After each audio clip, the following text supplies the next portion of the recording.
arcade-quality graphics and gameplay to home PCs had always seemed impossible.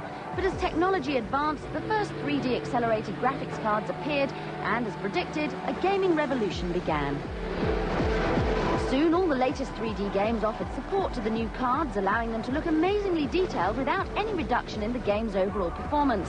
Faster and better looking than their predecessors, games like Tomb Raider 2 and Quake 2 became instant classics. And now, a couple of years later, the first 3D Effects 2 cards have appeared. With improved technology, more memory and better drivers, the updated cards can produce graphics performance 3 times faster than the original cards.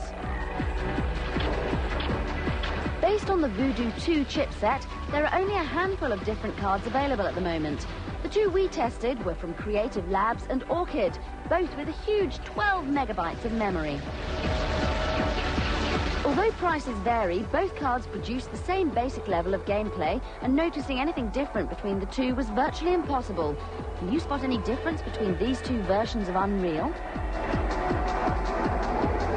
Whichever one you choose, there are various programs that you can find to test its performance. These can be found on cover discs packaged with your card, or for a far wider range of programs on the internet.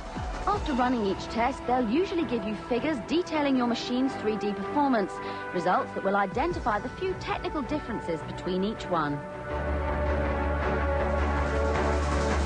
But whilst there's very little difference between the new cards, how does their performance rate against the first 3D accelerated models? Of course, the graphics quality is better and the games do run faster, but when you consider the vast price difference, you may want to keep your original for a while longer. These original cards have become essential components in any computer system. Firstly, because they offer better gameplay, and because many games are written for accelerated cards only.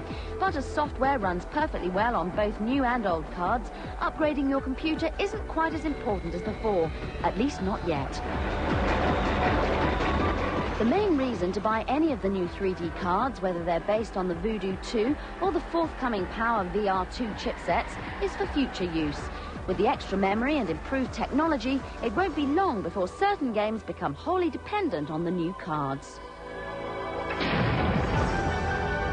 So if you want to prepare yourself for the future, or simply want to play your favorite games at ridiculous speeds and high resolutions, then the new Voodoo2 systems are definitely for you.